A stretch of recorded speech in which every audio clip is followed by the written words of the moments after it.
Alexandro, vas-y, on attaque. Alors là, un lactaire, parce qu'il y a du lait. Oui.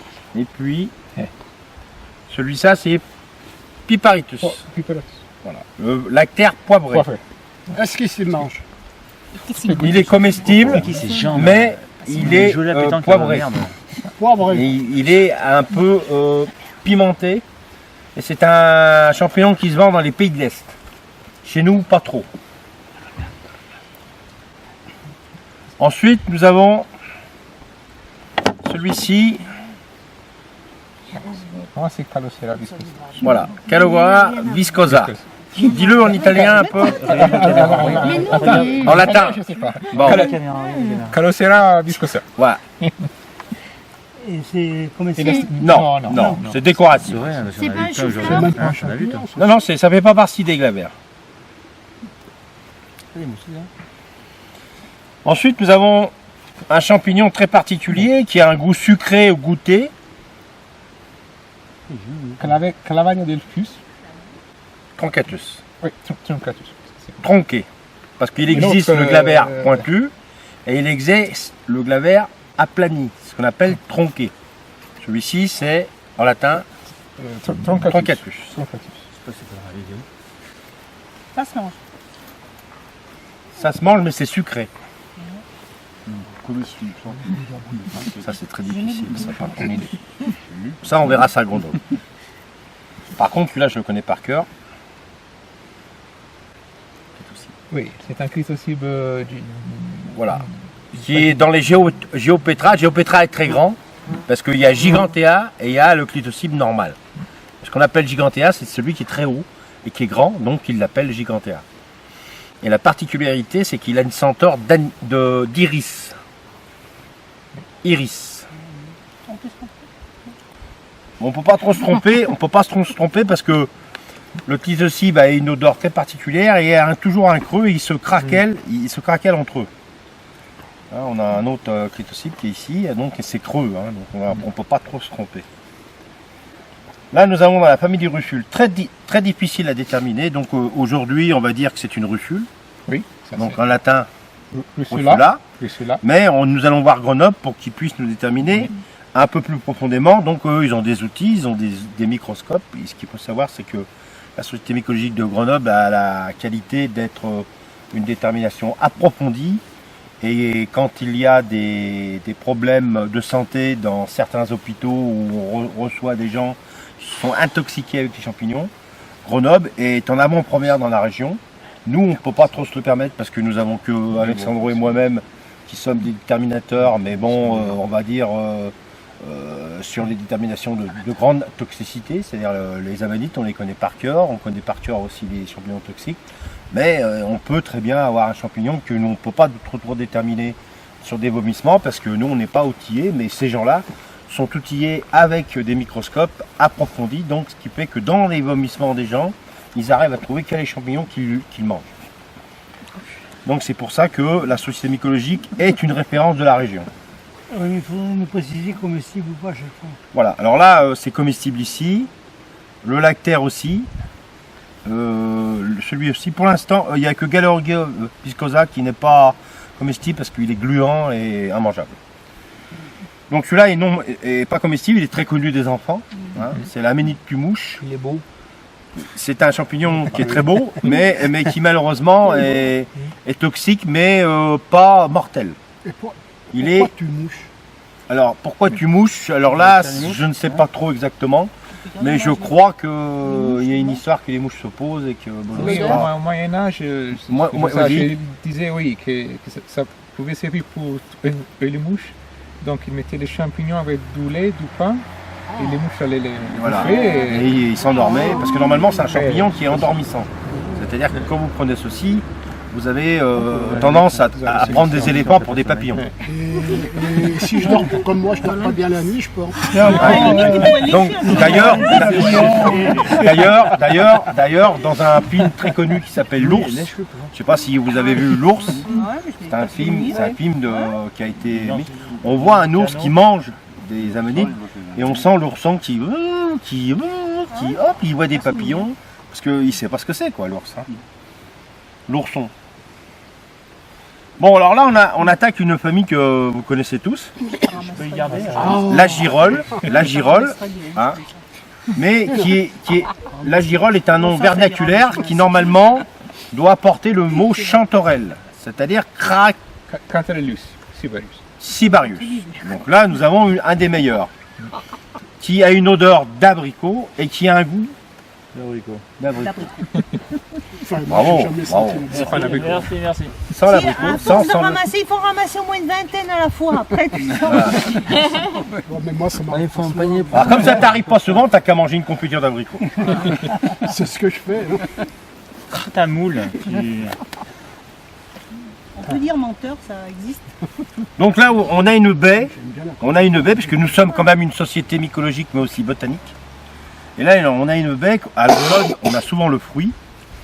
Donc tout le monde le connaît, celui-ci. Hein, c'est le sorbier des oiseleurs. Alors ce fruit est très apprécié des oiseaux, car quand l'hiver arrive, c'est dur de trouver des vers quand la terre est dure. Donc les oiseaux raffolent de ce petit fruit. Le sorbier des oiseleurs. Là, on a un champignon qui est très particulier à voir et qui est facile à reconnaître. Sarcodon imbricatus. Sargodon abricatus, nous a dit notre ami. Et ce qu'il faut savoir, c'est que en dessous, il y a des aiguilles, des igmes, donc il fait partie des ignomes. Ignome, ça veut dire aiguille. Et dans la région, nous avons surtout deux ignomes très réputés, c'est-à-dire vous avez le sarcodon, qui lui se fait en cuisine d'une réputation assez importante dans le Midi, puisqu'il le ramasse pour le faire sécher et le remplacer par le poivre, et le mettre dans les pâtes. Les Italiens en raffolent aussi. Et le deuxième igme qui est très connu, nous n'en avons pas aujourd'hui, c'est ce qu'on appelle le pied de mouton. Ignome repandum. Alors, Ignome repandum, on dit repandum parce que quand on trouve un pied de mouton, on en trouve beaucoup. Donc repandum, répandu. Surtout à Chambaran. On fera l'expérience quand on ira. Là, on a un champignon qui sent l'anis. C'est très particulier. Lantinus. Coclatus. Coclatus. Coclatus. Comment tu dis en italien? Coclatus. C'est un champignon qui est très parfumé. Car quand on n'a pas mangé, on dirait qu'on prend le pastis. Sentez-moi cette odeur, ça sent l'anis. Fortement. C'est un champignon qui est... Le fait de le bouger, on sent là. Voilà. C'est un champignon très puissant au parfum. Il est comestible, mais bon, il faut en manger très très peu, car après, si vous voulez manger une côte de bœuf avec autre chose, vous allez sentir toujours le pastis. Là, on a ici une foliote. Alors, en latin, oui, exact, c'est ça. Mutabilis. Oui, mutabilis, changeant. Voilà. Et en français, ça veut dire muter quelque chose. En latin, ça veut dire changer. Donc en français, c'est la foliote changeante. Comestible. Tu veux que je m'en aille? Celui-ci, C'est pas comestible. mais c'est... Déplace-toi, je m'en vais. Je ne sais pas. Donc on va aller voir la société mycologique pour... Parce que nous aussi, nous sommes des déterminateurs, mais nous ne connaissons pas totalement tous les champignons. C'est pour ça que la société mycologique, pour nous, est une référence. C'est un champignon parce que là, il y a dans les blancs, il faut se méfier, il y a des champignons qui sont très toxiques. C'est ce qu'on appelle les cléocystes de bord de route. Ça, je ne crois pas que ce soit un cléocystes de bord de route, mais ça peut l'être. Donc dans ces cas-là, il faut faire très attention. C'est pour ça que quand on ramasse le meunier, nous en avons un ici. Oui, là. Je ne sais pas où le meunier se trouve. Voilà, on a un meunier ici. Hein, quand vous voyez ce champignon et ce champignon-là, il est très ressemblant, mais il est un peu plus gris parce qu'il est sale. Mais ce champignon a une odeur quand même déjà agréable, et celui-ci sent fortement la farine. Il sent très fort la farine. Et c'est pour ça qu'on l'appelle le meunier. Alors en latin, Phytophilus prunulus. Bravo. Oh, il commence à être bon notre chef là. Intérêt d'avoir un goûteur. Il commence à être bon notre chef. La mémoire aussi. Alors, c'est sûr que Aussi, ça marche. dans la nature, il y a très peu de mortels par rapport à tous les champignons qu'on rencontre. Mais la première chose qu'on doit apprendre dans une association, surtout mycologique, c'est pour ça que tous les nouveaux adhérents auront droit à ce cours, il faut savoir par cœur que les champignons toxiques et mortels sont avant tout les amanites, c'est-à-dire un champignon qui est avec un chapeau, avec des lamelles blanches, un anneau et une volve. Vous savez tout ce que c'est puisque je vous ai appris tout ça. Une volve, c'est un sac qui est ouvert. Ensuite, un anneau, c'est une espèce de bague. Et les lames sont blanches. Et le chapeau, quelquefois est vert, quelquefois est rouge, quelquefois est mauve. Mais dans les dangereux, dans les mortels, ceux-là, il faut les connaître par cœur. Et c'est pour cela qu'à la Société mycologique de Sassenage, même s'il y a un très bon dans le genre, ce qu'on appelle l'amanite des Césars, qui lui a des lames jaunes, il faut savoir que nous ramassons aucune amanite pour manger. Chez nous, on proscrit les amanites comme ça, on risque rien. C'est niette. C'est niette. Après, on a une autre famille qui est assez connue, hein, les russules. Donc on a la russule, non, fétide, une odeur très désagréable. Donc là, apparemment, l'humidité n'est pas assez forte, mais celle-ci n'est pas comestible.